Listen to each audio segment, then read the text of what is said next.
pledge allegiance to the flag of the United States of America and to the republic for which it stands, one nation under God, indivisible, with liberty and justice for all.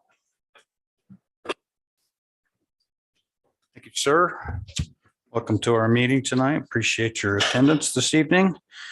First item on our agenda is our public comments. Now is the appropriate time for visitors in the audience to be recognized and speak on items both on the agenda and of general concerns to the patrons of the district. There will be a limit of 3 minutes for an individual, 5 for a group spokesperson. No speaker shall speak more than twice on any issue. The board is legally obligated to maintain confidentiality concerning district personnel.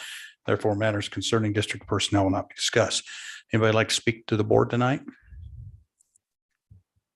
There being none, we'll move on. Thank you. Next is recognition of the All-State Student Council members. Marissa, welcome.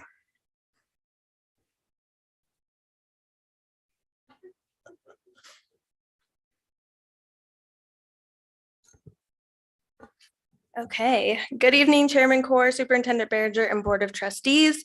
At State Student Council this year, Charlotte Fowler was awarded the 2022 Student Council All-State Award. Charlotte is currently our student body president and has been in leadership most of all of the years that she's been in Student Council. She's not only been part of many committees, but has also run a lot of them as well. In the past 3 years, she has worked on dodgeball, collecting baskets, selling raffle tickets, signing people up for the blood drive, which is coming up in about 3 weeks. If any of you would like to donate blood, please talk to either of us. Then she's also helped run the blood drive for the last 3 years as well. She's always an active part of our Make-A-Wish Week, even dyed her hair blue when she was a sophomore, so you can see her dedication. And then over the last 4 years, she has lettered every single year and has put over 450 hours so far in Student Council in the last 3.5 years. And that is probably easily going to be over 500 by the time she graduates. She works really hard. She's an asset to our school and our council, and we are really lucky to have her. So this is Charlotte.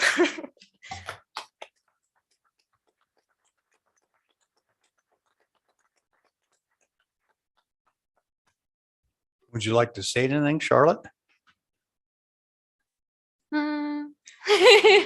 I just really enjoy Student Council, and it's a big part of my life, and I'm super excited I got this award. Then on the blood donations, that's coming up in a couple of weeks, correct? Yes. How Do you does want to sign up? How does somebody do that? So email us, yeah.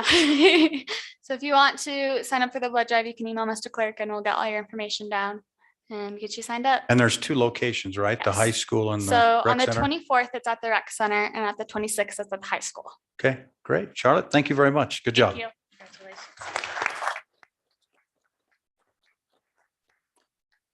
Next is recognition of All-State Band, All-State Choir, and Northwest Choir recipients, Quinn Kalinsky and Danielle Forbush. Welcome.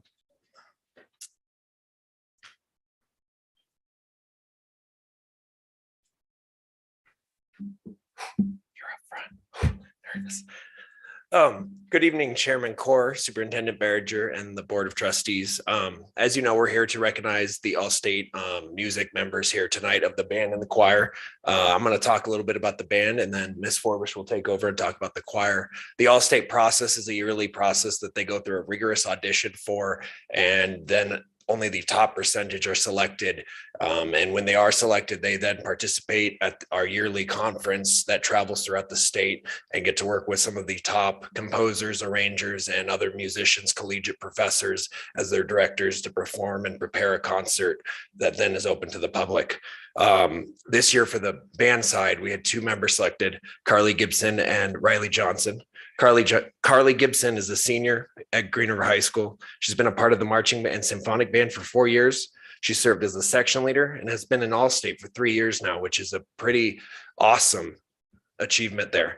Riley Johnson is a junior at Green River High School. She's been a part of the symphonic band, marching band, and jazz band for the past 3 years.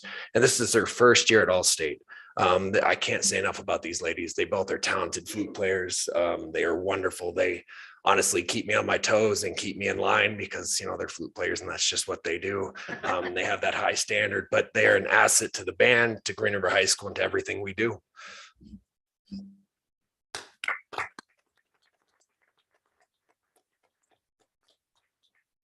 As Mr. Kalinsky said, it is a rigorous process to get into all-state choir.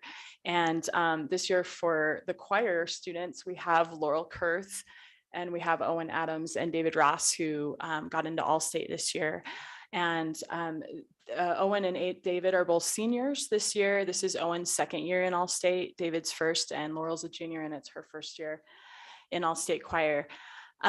They are, again, just like our flute players, they're amazing students and they're great to have in class. They're involved in so many other activities like sports, theater, speech and debate, and they are all really great, consistent and solid students. Also, Laurel made all-state jazz choir, which is a different audition process. And that's going to be taking place in a couple of weeks in Casper, Wyoming, with a smaller amount of students throughout the state. It's a smaller choir, and they do a jazz band and a jazz choir. And so that's a really great honor too. I think it's a very select choir, which is awesome. And then she also made All Northwest Choir this year, which consists of several states in the region. And she'll be traveling to Bellevue, Washington to sing in that choir in February.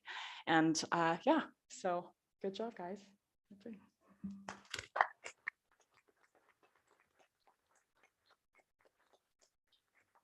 Job and congratulations. Next is our recognition of the NROTC scholarship recipient, Mr. Gans, sitting in for Darren. Darren won't be with us tonight.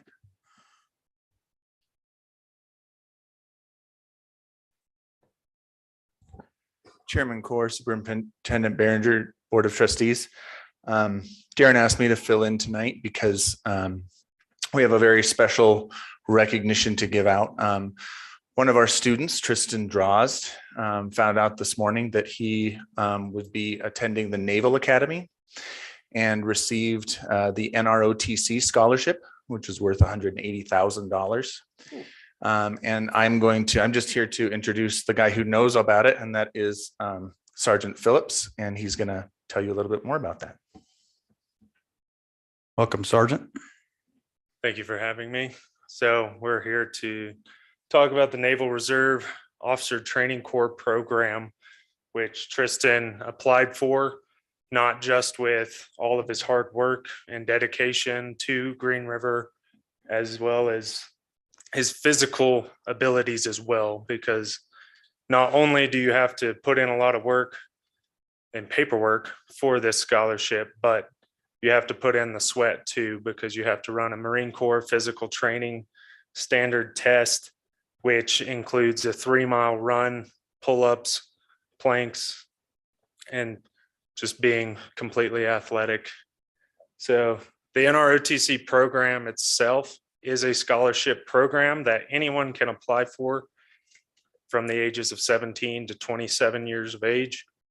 And it is a full ride scholarship, like you said, worth roughly around $180,000, varying from school to school, but any school that has a ROTC program, he is able to attend. So anywhere in the country. It also gives him an allowance for housing, food, books, tuition, fees, everything while he's at school, not just the tuition. So, Any questions? okay. Tristan, you want to grab the microphone quick? I can guess where you're going to go to school. Well, yeah. So this morning I received an email that I received a letter of assurance to the Naval Academy. My NROTC scholarship was applied to Texas A&M University. So I definitely have some decisions to make. I could not be more thankful for the staff we have in Sweetwater County School District number 2 and my parents for pushing me to this point and allowing me to accomplish this. I could not be more excited to represent the state of Wyoming, Sweetwater County and Green River High School at the Naval Academy or Texas A&M. So thank you. All right. Awesome. Congratulations.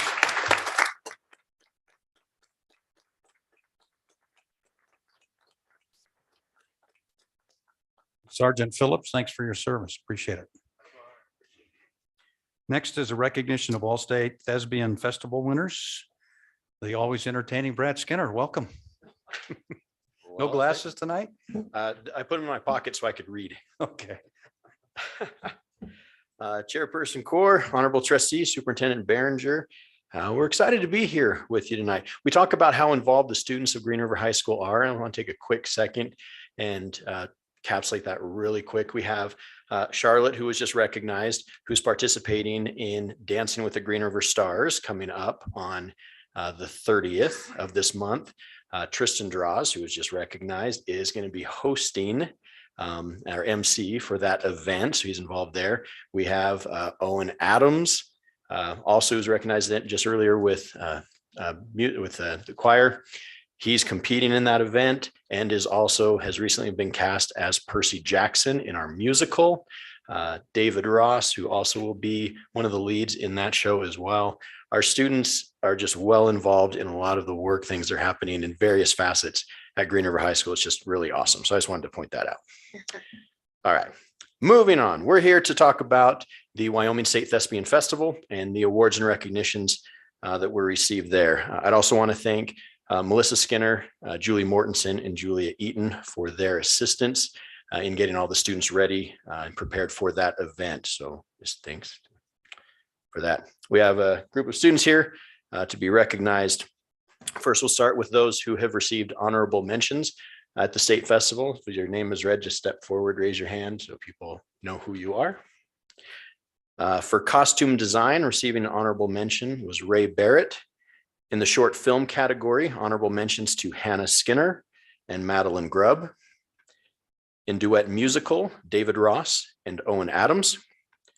In proscenium, that's our one-act play, honorable mentions to Elizabeth Faginzer, Grace Gomez, Hannah Skinner, Kaylee Noyes, Laurel Kurth, and Kira Molman. And in our devised theater piece, this is where the students write a play and then perform it for the public. And in that, we had Madeline Grubb received an honorable mention, and Madeline was not in the show. We had a student that got sick on the way to the event, had to drop out, and with 24 hours notice, Madeline stepped in and performed that part. So good job. And now for our all-state winners, setting a new record for Green River High School with 19 all-state awards at this year's festival. In short film, an all-state award to Rhiannon Schultz.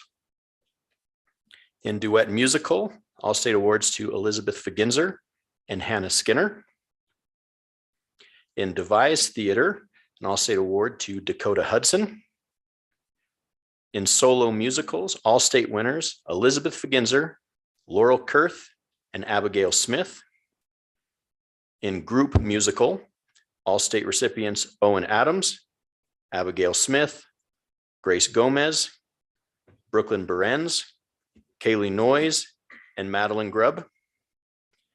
In makeup design, all-state award to Kaylee Noyes. In duet acting, our winners were Grace Gomez and Kira Molman. In monologues, Laurel Kurth and Abigail Smith. And in original script writing, Ray Barrett.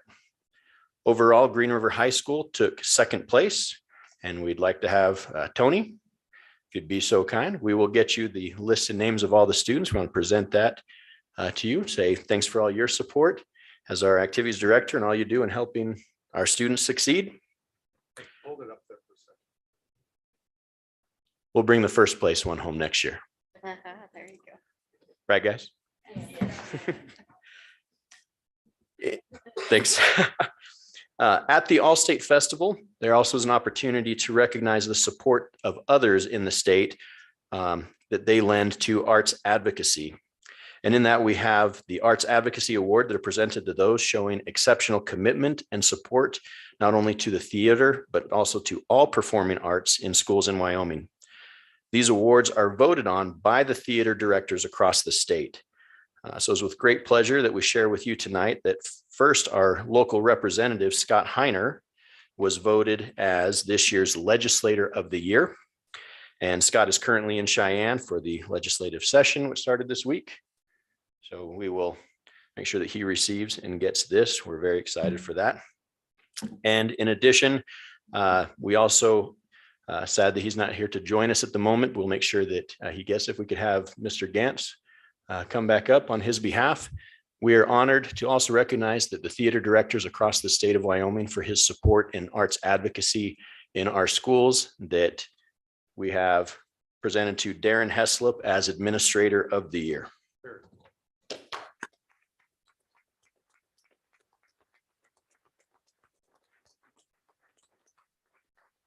Thank you. Thank you, Brad. Appreciate it. Congratulations, students. Awesome work. Next up is Give Me a Break. The winner is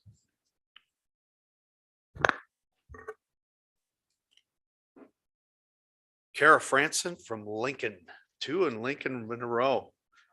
Kara France. I will let her know. Congrats. Okay, what I don't have on the agenda, just going to bring this up. We mentioned in December that we do committee assignments. So the assignments this year will be as follows. Super 8 will be Ashley and David. All the board members will be involved with negotiations. The audit committee will remain myself and Mark Sanders. Region 5 BOCES board will be David. BOCES board is Mark and Tom. The WSBA board of directors is Brenda. The district facilities committee will remain myself and Mark. Brenda will be the CDC board rep. The wellness committee will be Ashley and David. The rural school liaison, Mark Sanders will be at Granger, and Dan, I'll have you take McKinnon and Toman. It's a real tough job, so make sure you handle that. The Hall of Fame, David said he would like to continue on that. And then the sick leave bank, I'll have Dan be the main rep on, I'll be the backup on that. They usually meet about 4 o'clock, and I know you have kind of a interesting schedule. So if you can't make it, I'll be able to fill in for you. Okay, thanks. Next, I need a motion to approve the agenda as presented. All motion to approve. Second. Moved by Tom, second by Ashley to approve the agenda as presented. Any discussion? All those in favor? Aye. Opposed? Motion carries. Approval of the consent agenda items. Anything you want to discuss on that? Need a motion to approve. Moved by Brenda, second by David to approve the consent agenda item. All those in favor? Aye. Opposed? Motion carries. Next, just a couple items here. The winter board development workshops for the WSBA coming up the 14th of January in Riverton, which I believe this is Saturday, or you can go to the one in Casper on the 28th. The legislative forum and reception will be Sunday, February 5th at Little America. Make sure you get with Mary if you're interested in going to that. Tom, I think I heard you say you might be interested in that, and let them know. And I believe Brenda, you're going to go, right? And I think Ashley wants. Ashley? Okay, good. I see where Clark Stith was named the pro tem for Speaker of the House, which means that's good from Rock Springs. National School Board Commission coming up in April, and the Consortium of State School Boards Association, COSBA, which apparently the WSBA is now involved with, as well as the NSBA. That'll be held March 30th through the 2nd in Tampa, Florida. Personnel, consider approval of the early notification stipend. Dr. Foos, welcome. Thank you, Chairman Core, Superintendent Behringer's, trustees. This is a thank you. This is an incentive. This is not an incentive, but this is a thank you for those staff members who are able to let us know ahead of time so that we can have our strategic planning moving forward. So thank you for your consideration for approval. Need a motion, please? All motion to approve. Second. Moved by Tom, second by David to approve an offer of $1,000 stipend to certified staff members who notify the Human Resources Office by February 28th of this year of their pending resignation or retirement. All those in favor? Aye. Opposed? Motion carries. Next is presentations from Curriculum Instruction and Assessment. Here a presentation on kinder structured social skill development. Easy for you to say. Anne Marie Covey and the Washington kindergarten teachers. Welcome.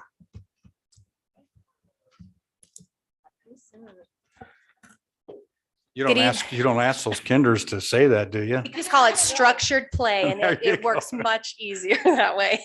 Good. Good evening, Chairman Corr, Superintendent Behringer, and Board of Trustees. I'm so excited to be here tonight to share some amazing work that our kindergarten teachers, as well as you know, at Washington, it takes a team to do things at Washington, and we have an amazing team that has supported our kindergarten teachers. Our Title I team has been tremendous in the development of this structured play. And so I'm excited here to introduce, I have Whitney Harvey, a kindergarten teacher, and Ms. Crowell, another kindergarten teacher, and Mrs. Bird, our instructional facilitator, to help keep this moving along. So with that, I'm going to give a little bit of some background about how structured play came about. And let's see. The round button, right, Mary? The arrow. Thank you. There we go.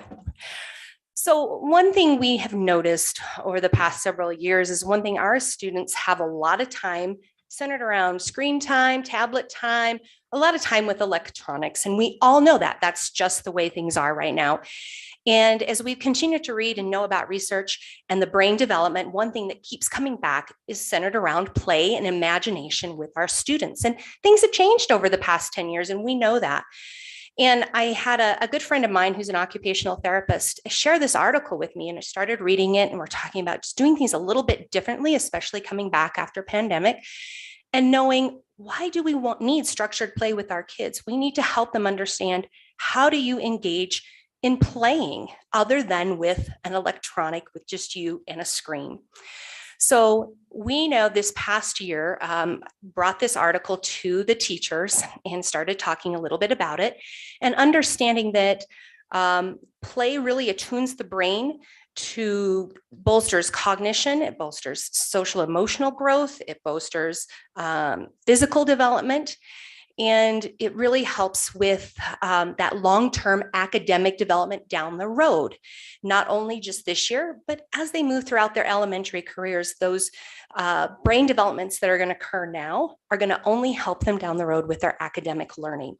And so we began to talk to our teachers a little bit about that. And we know one thing, our students need a lot of work with communication, how you work together, how you get along, how you share, you know, the whole piece about what you really needed to learn in school, you learned in kindergarten. We really have worked to bring that back this past semester.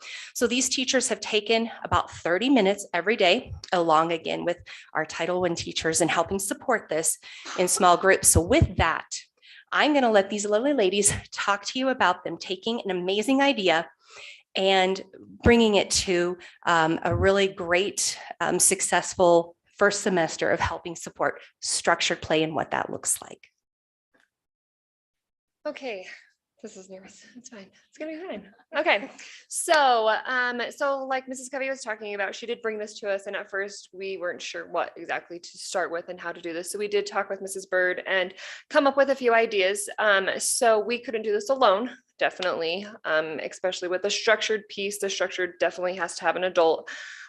So we took it and we had 30 minutes to play, which I know how that sounds, but it was great. So we had about 3 or 4 kids to 1 teacher.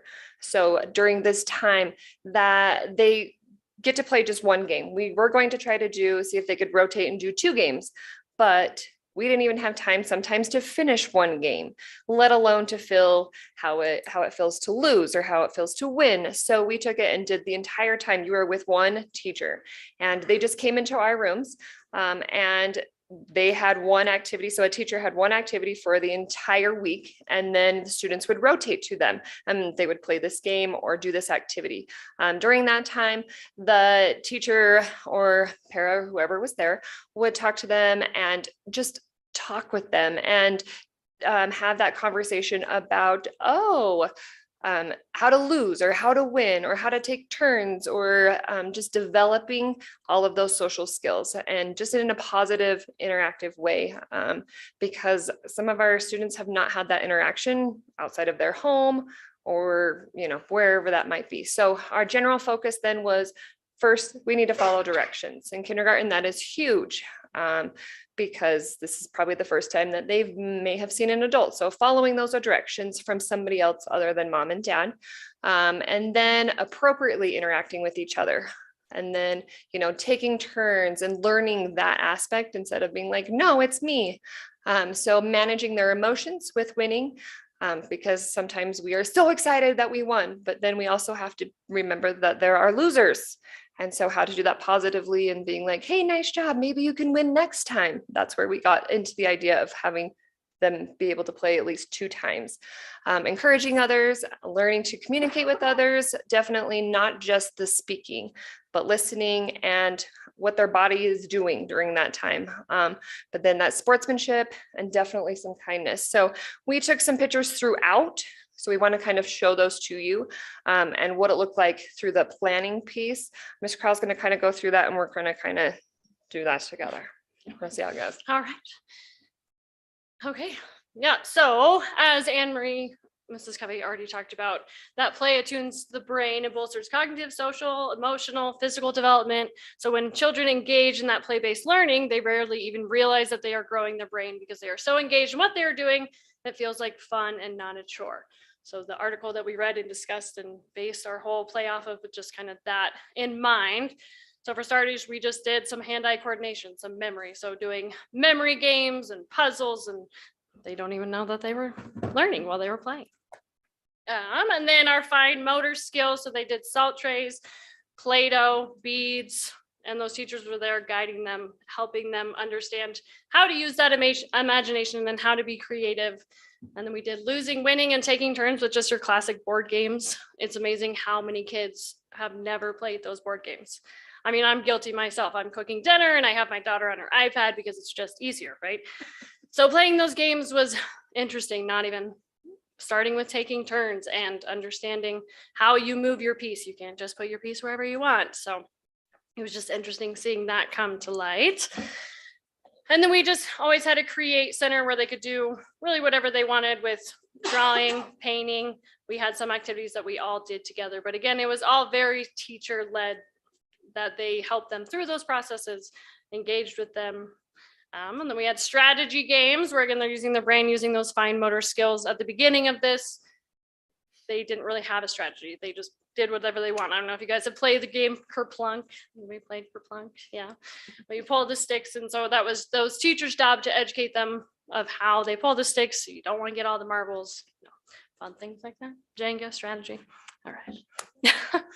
And then creative thinking and problem solving. They had to work together to, build random things. This picture on the right, it's actually interesting. Thinking back, I was talking with Anna Marie.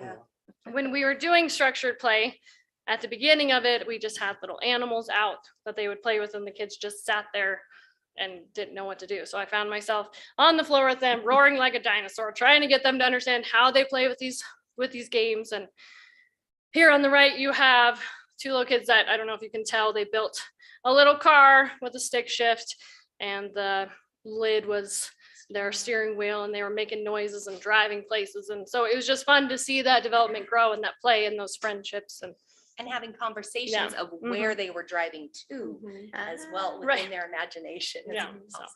So it was interesting to see how little the imagination is and how much just playing expanded that.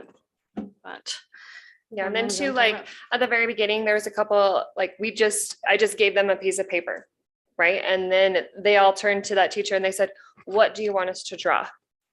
And we're like, well, what do you want to draw? Rather than just being told what to do, giving them then an idea where they can just enjoy it. So they were able to draw whatever they wanted.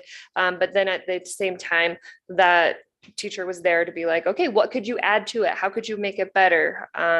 So then we did start off in the classroom because they were learning, we were learning. We're trying to figure out what we were doing too. And then one of our title staff came to us and said, hey, why it's really nice outside. Let's go play outside. Perfect. What are we going to do?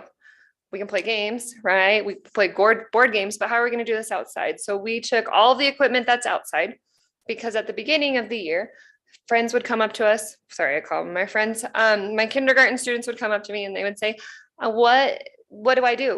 What I'm like, go play, go have fun, go find somebody to play with. But some of them actually did not understand what some of the equipment did. So, Even how to or play how to with each play it other. and or how to play with each other. Like, go find a friend. I don't know how to find a friend. Like, we had friends that would walk around. I say I have friends, I'm sorry. I had students that would walk around during recess and they would just walk around crying sometimes for like 2 weeks. I mean, welcome to kindergarten. But so we played outside. It was fantastic. So you can see like right in the middle, Danielle Kendall, she is teaching our kindergarten students how to play Foursquare. They have never played Foursquare. They don't even know what Foursquare means.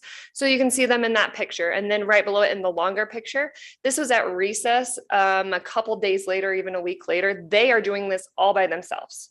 So there is no teacher out there. They just decided, hey, we learned how to do this in structured play. Let's do it outside. And then so you can see in the grass, we have one of our teachers, Mrs. Hellman-Dollar. She was out there. They were playing Duck, Duck, Goose. Yes, some of them had played, some of them had not, whatever it was. And then they played other games out there too.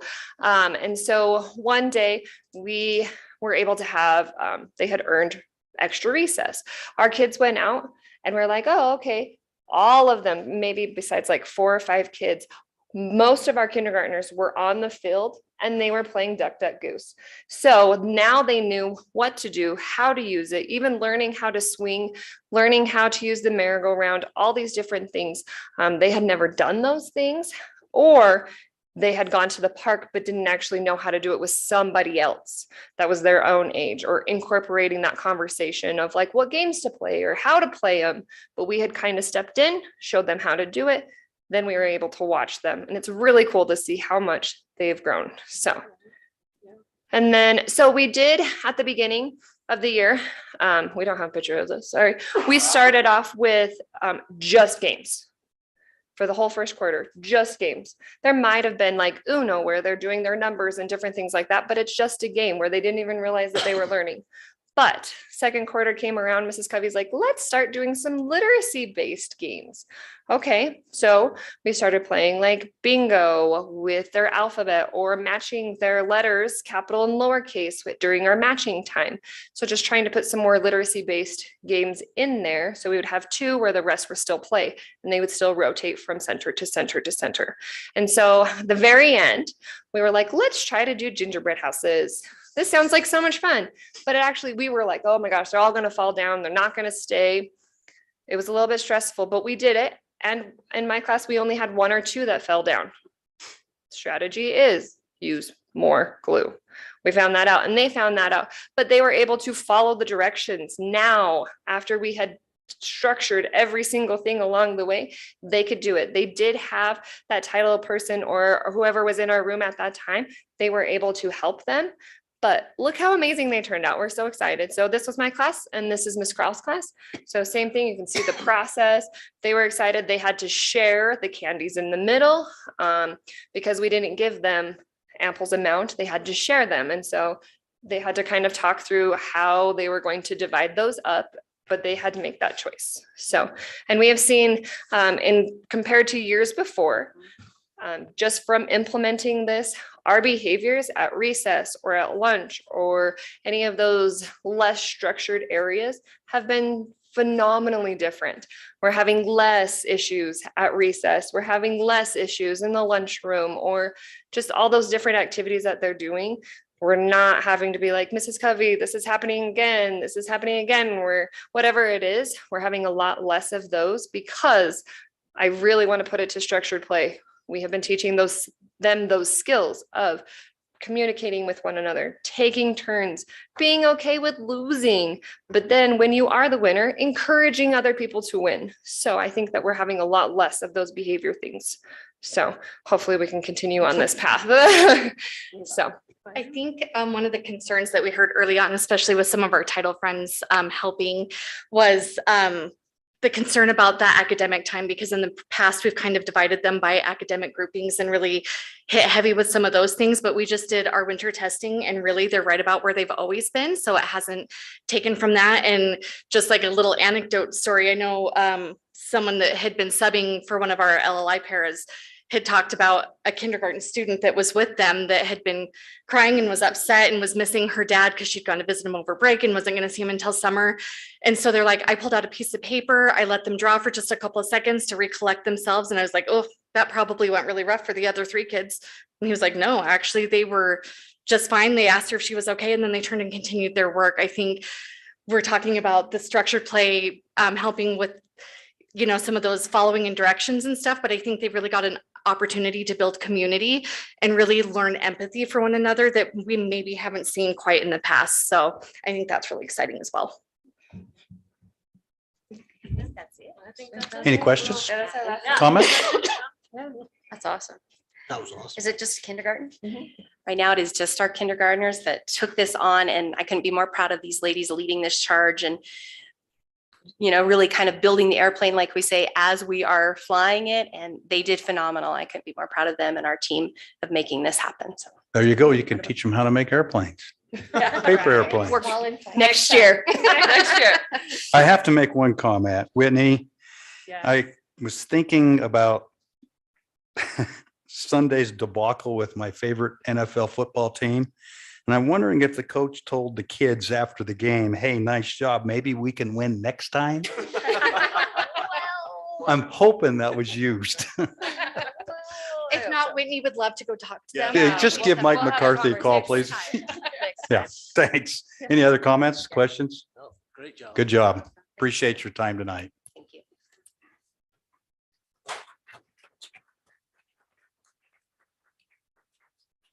Next is the presentation of the state of the district. Mr. Behringer, welcome. Thank you. Okay, we got 93 days in. There's a couple pictures that were sent my way of a few things that have went on over the course of the first 90 days. Historical enrollment, you can see our enrollment is gone up some, but we have dropped 323, that big 185 a few years ago. That is still on our books and will go off this year, but that will be a deficit of about $500,000 in our budget for this upcoming year. We are the 11th largest district. We had an increase of 41 students, but the state saw a decrease of 352 students last year. The largest class in our district is our 10th grade. They have 224, and the smallest class in our district is 4th grade with 163. That's a big difference between those two. Facts about our school: 26% qualify for free and reduced meals. Truman's up to 34%. I heard the other day, 35. So Washington's at 42%. The Wyoming average is 34% for kids, according to the WDE. 17% of our students qualify for special education services. I did not see a state average on that, so I don't have it. We have 555 employees. You can see 227 of them are certified, 311 support, 17 administration.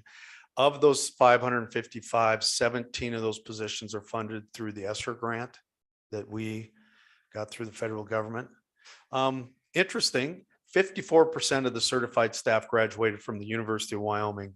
And in second place, Western Governors at 8%. So that's a big drop. Like, there's no reason for that up there, but it was kind of cool when I saw it. Interesting. So we offer 66 classes through Western Wyoming, so community college. That means our students have the opportunity to pick up college credits through 66 different classes. And that's a great step forward. When we went to the career fair, Mr. Mickelson took the 8th graders, and it's 12 miles away. And he had, on the way back, had one of the students go, they didn't even know there was a college at Rock Springs. And so those are things that we need to go over there a little more often. So, and expose kids to some of the opportunities. So we set up the Innovative Ideas Program through the ESSER 3 grant, where there's some of the qualifications are that it's learned, staff can have the ability to do projects at their own pace. They have to be in groups of 3 or more. And that most of them have taken on book studies. Some of those have led to more book studies, but it's been everything from our food service department to teachers, administrators. Our biggest group was Mr. Gantz. He had a big group of people on social emotional learning. They did several classes there, but we had 72 people complete at least one project.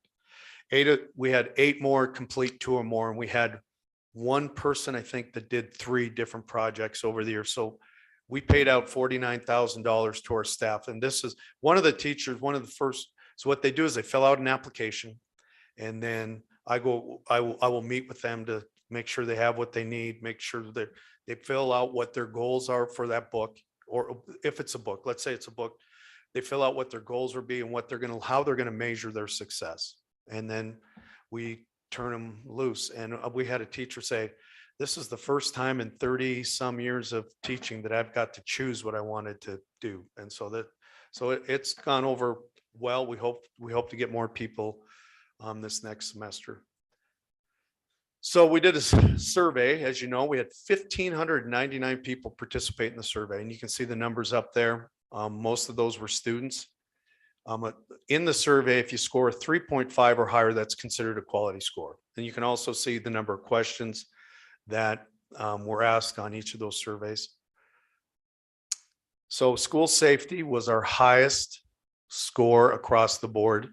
The first one, our school is safe, my child's school is safe. That is from the parent-student view. That averaged to be about 4.32.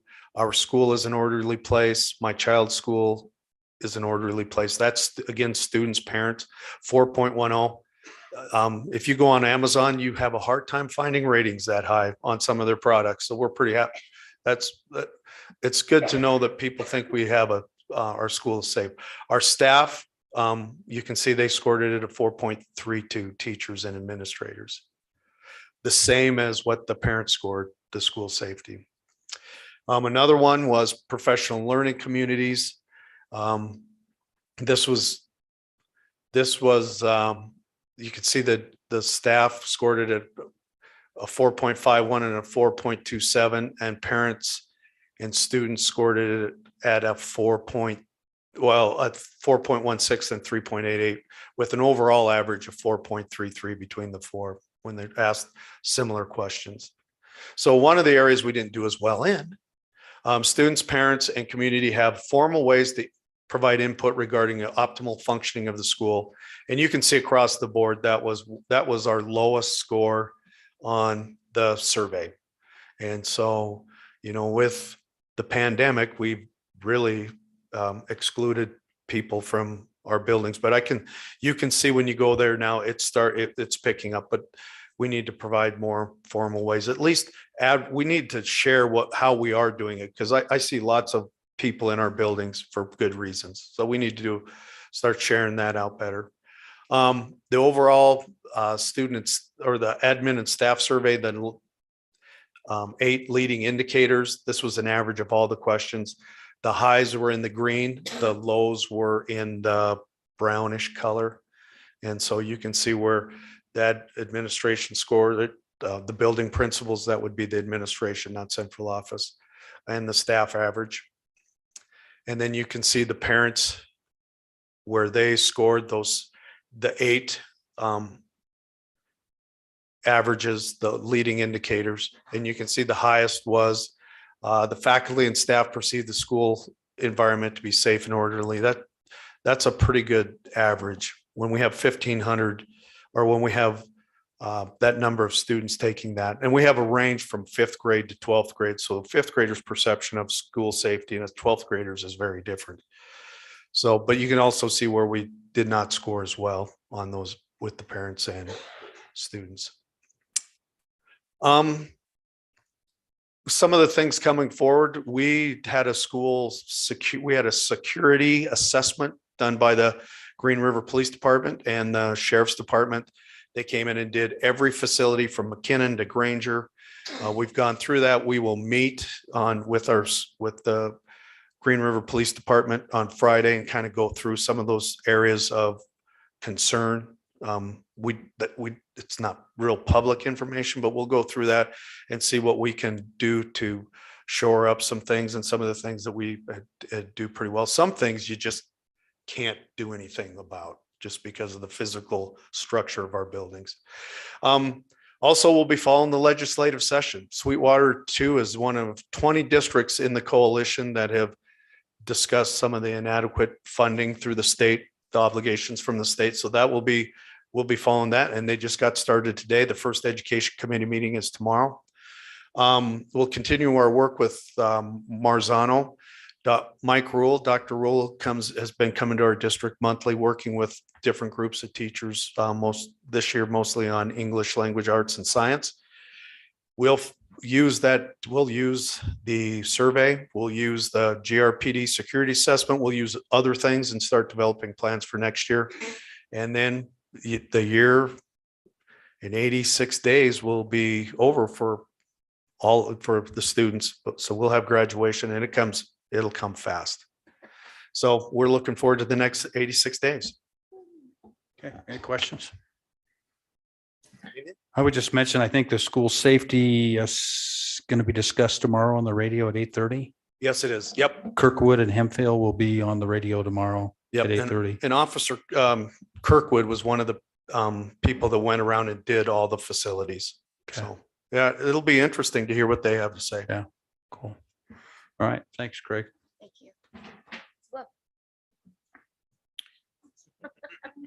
Next, we got the business of our meeting. That's consider approval to go out for an RFP for food and non-food commodities. Chris, welcome.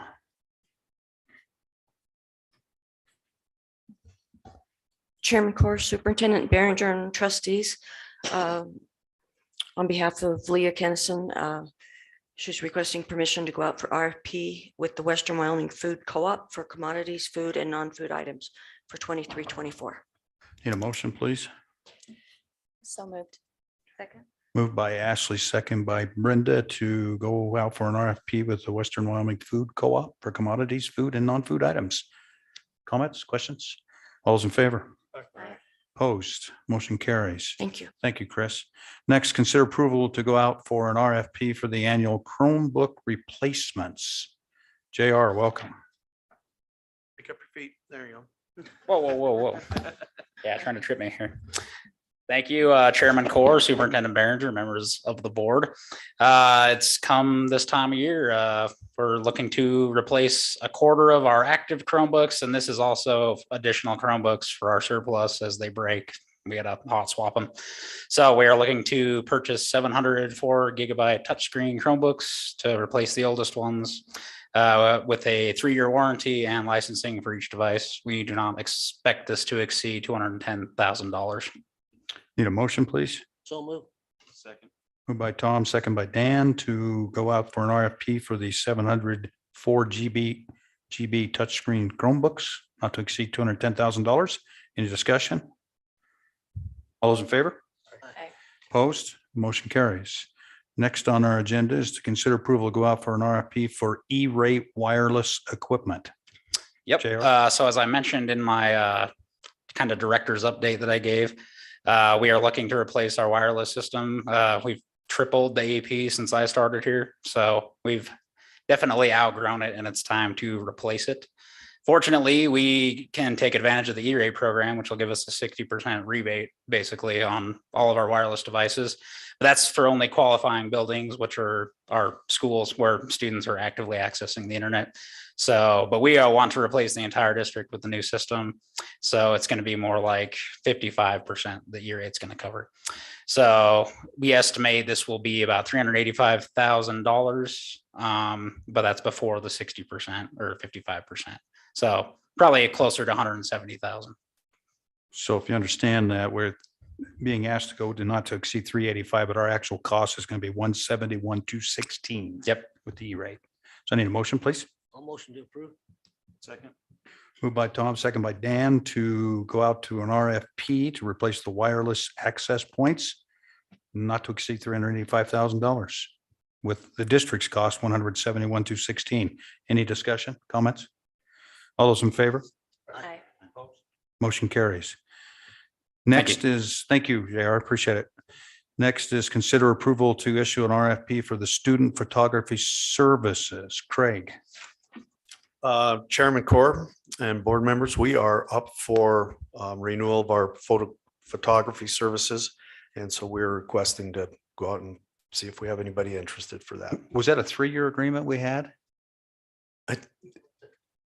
It's 3. Yeah, it was 3 years last time. So, All right. it's the first time we've done it since I've been here. Okay. I need a motion, please. Second. Moved by Brenda, second by Ashley to go for an RFP for student photography services for the district. Any discussions? All those in favor?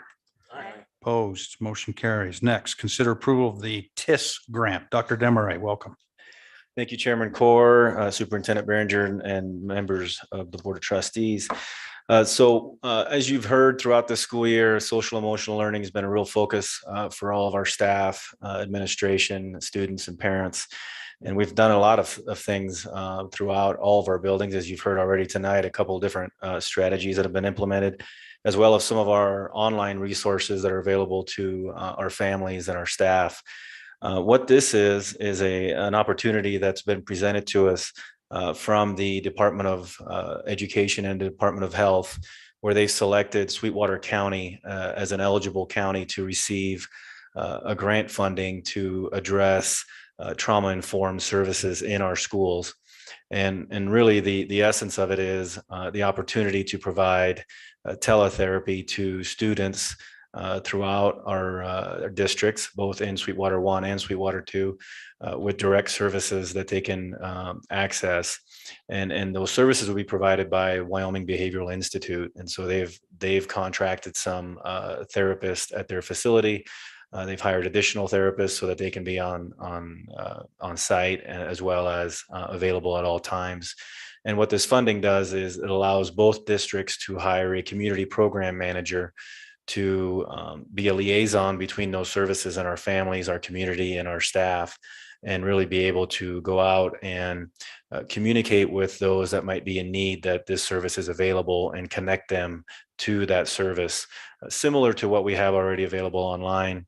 Other than this would be kind of a more of an outreach, and they'd be able to advertise, be able to meet with our counselors, meet with various community resources, and kind of let them know that this is available. The funding is approximately $970,000 for the county for each year for 4 years. So we know that our ESSER funds are going to be expiring here in a couple of years, and so this will be a nice addition to that service. We know that our family counselors right now that we have, there are 2 that are at the Western Wyoming Community College building here in town. We know that they're already overwhelmed. And so it would be great to have additional resources for our kids that are really big in crisis. I know that some of the resources we have online have been great for those kids that need that ongoing therapy that may not be as critical. This would be for students that may be having suicidal ideation or have been hospitalized. And then when they return, they would have a point of contact from that facility, as well as students who may be struggling with substance abuse. In the past, it's been really difficult to get services to those students. And now we're going to be able to hopefully be able to connect them with a provider that would be able to provide them with ongoing therapeutic needs. Rock Springs was already involved in this program last year. And so they've invited us to take part in that as well, and really to try to aim at serving around 4% of our population as their goal. So for us, it'd be approximately around 100 students that they feel we should be able to reach through this program. Again, we would have to kind of seek out a person that could kind of lead this work for our district. The only main strings attached with this grant would be, obviously, as most grants, there's reporting aspect and data collection. Data collection being just how many students are participating, their demographics, those kinds of things, not anything about anything personal or confidential information. So we just ask for your approval for us to move forward. Superintendent Behringer and I have already been communicating quite a bit with the Department of Health and Department of Education on this program. We've met all of their requirements. Now all we need is your approval to move forward. Okay, what's the pleasure of the board? I'll motion to approve. Second. Moved by Tom, seconded by Brenda to approve this grant agreement between the Wyoming Department of Ed and school district. Any comments?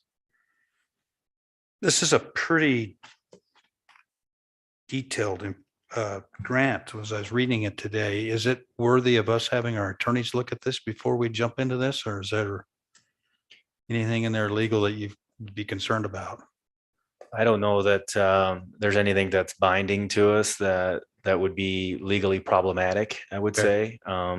I think for them, it's just making sure that we hire someone, first of all, to lead this work, that we provide them with the information they request. And then it's really making sure that our students are able to access the services. And what will be the requirements for the program manager in terms of education? What are you looking for? And is there somebody out there we can find? Yeah, I think we're going to be meeting as an admin team here at Central to kind of seek out if there's anyone in our district we feel would match that, or if we need to kind of go out. I know that Sweetwater One has a former administrator that they've absorbed duties along with other duties that they take on. Okay, so you feel comfortable? Yeah, so I think we may have someone in our district that might be a good match, or we may need to go out and see if there's someone out there. But I think we'll have more conversations here to kind of see that right match for that position. Okay.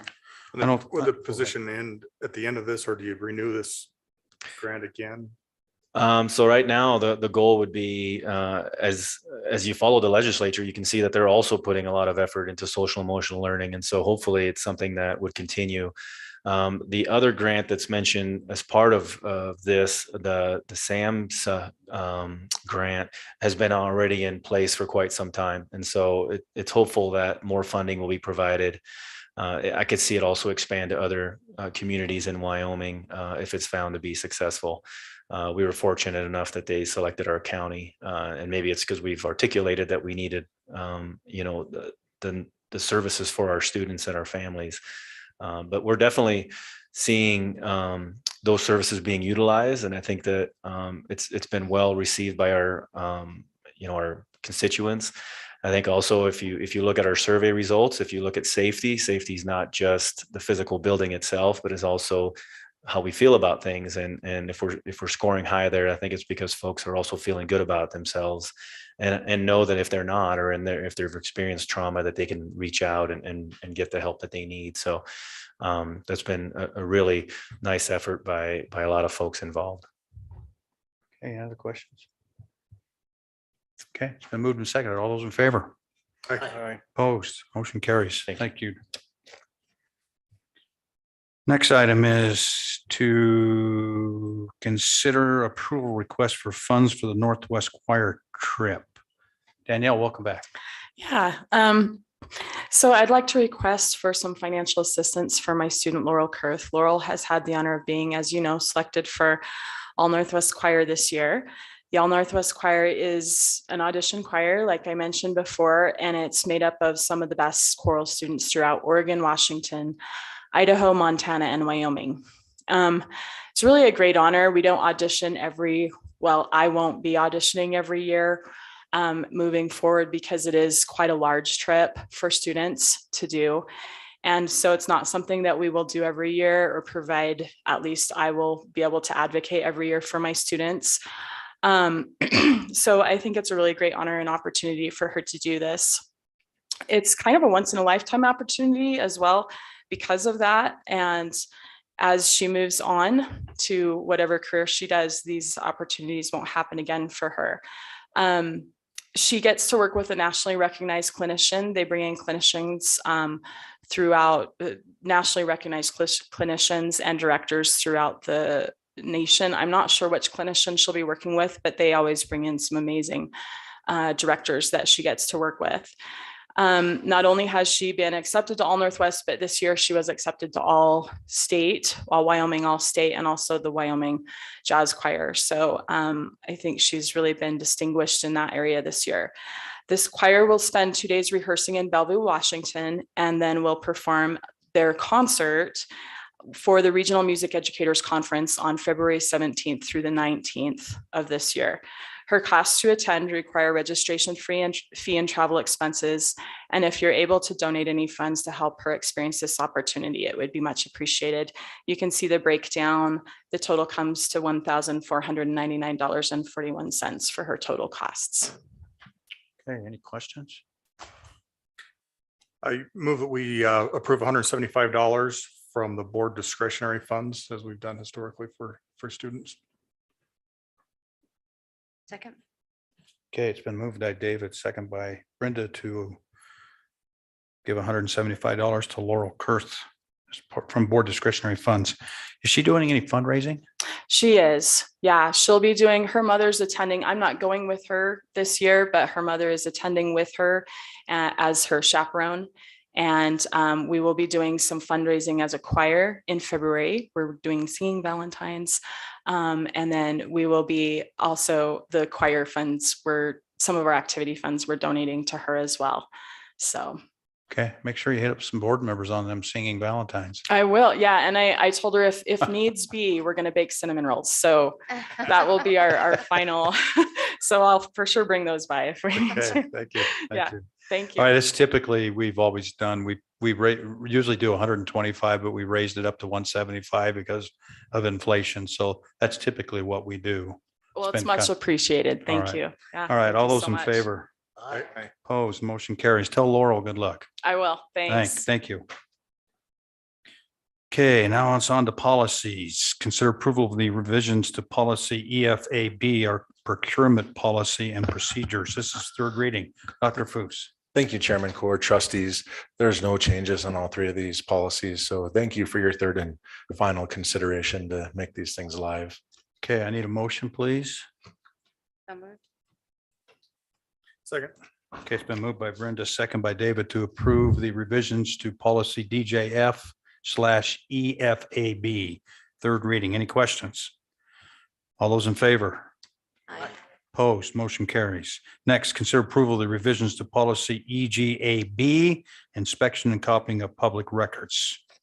We've had a little bit of discussion on this one and also in Super 8, and the fees are recommended as a fair fee, that it's affordable if someone wants to make a request, but still also offsets the cost to the district. So thanks for your consideration on the third reading. Need a motion, please? I'll motion to approve. Second. It's been moved by Tom, seconded by Ashley to approve the revisions to policy EGAB. Have we heard from the press at all on this? No, I have not. Okay, all those in favor? Aye. Opposed, motion carries. Next, consider approval of the new policy EFAB-E, self-certification for procurement policy and procedures, third reading. Pretty self-explanatory. The chairman of the board will engage in this one to ensure an assurance the district is following the procurement policy. So thank you again for your consideration on the third reading. Need a motion, please? So move. Second. Moved by Tom, second by Brenda to approve the new policy EFAB-E, self-certification procurement policy and procedures. Any questions? All those in favor? Aye. Opposed, motion carries. Thank you, Dr. Fruce. Next, superintendent and board comments. Let's start with Mark. You got something tonight? Just thanks everybody for their hard work, and I think there's lots of good wrestling to be seen this weekend. So look forward to that. Tolman Tournament. Friday, Saturday, how many teams? 20. Cool. High school and rec center. Yes, and 2 mat, we'll have 7 mats here. They'll also use 2 mats in Rock Springs and Rock Springs High, kind of like we do with the play. Right. And so the rest of the pool over there, plus we've added varsity girls. So Cool. we've got that tournament coinciding. Okay, great. Perfect. All right, thanks, Mark. Dan, got something? Good work with Washington. Are you gonna take that to your pre-K or just stay in kindergarten with it? We have a fifty right now, and there's a lot of their curriculum is centered around the Washington schools. Awesome. Other than that, good luck with keeping Tolman tournament going, because that is a mess, it seems like. Trying to keep brackets going, so that's all I got. All right, thanks, Dan. Ashley?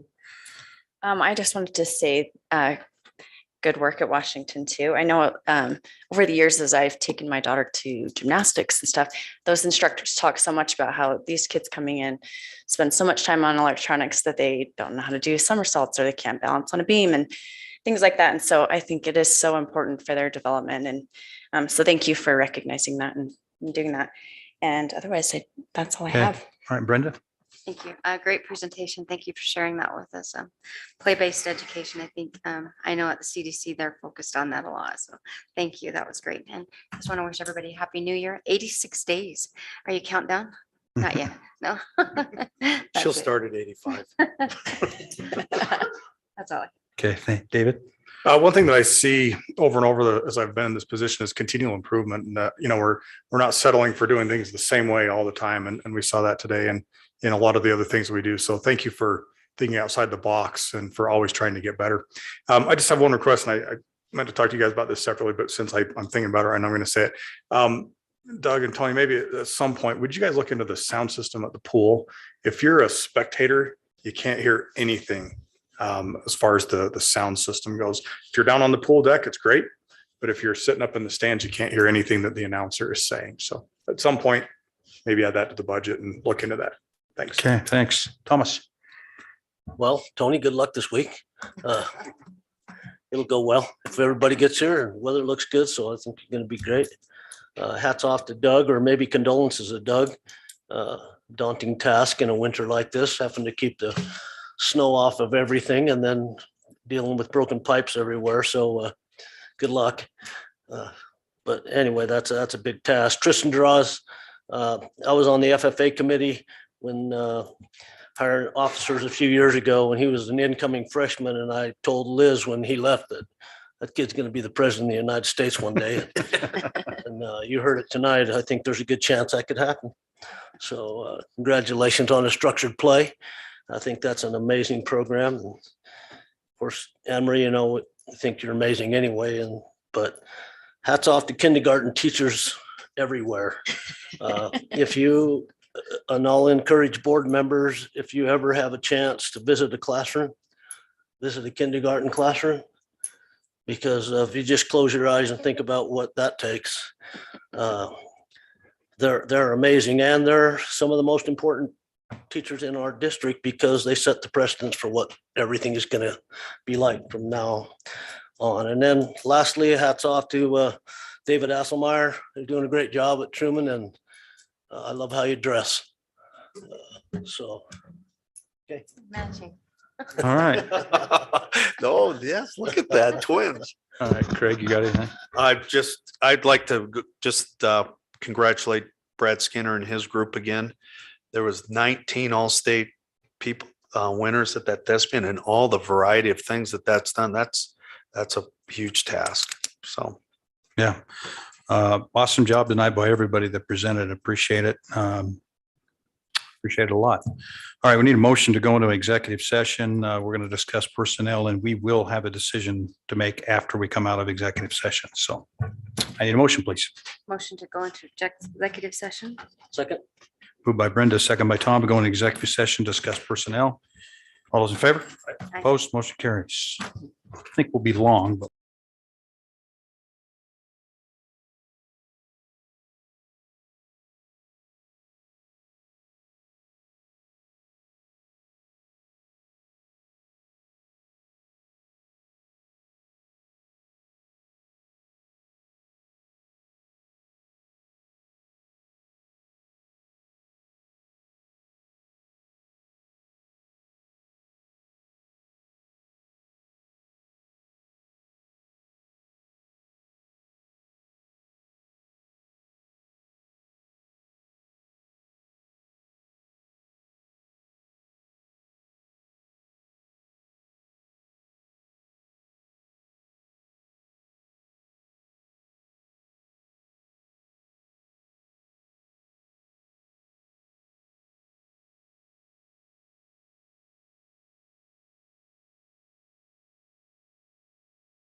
To end the executive session. I'll motion to come out of executive session. Second. Moved by Tom, second by David to end our executive session. All those in favor? Aye. Opposed, motion carries. Need a motion, please? Make a motion that we renew our superintendent's contract for July 1, 2022 to June 30th. Oh, 23.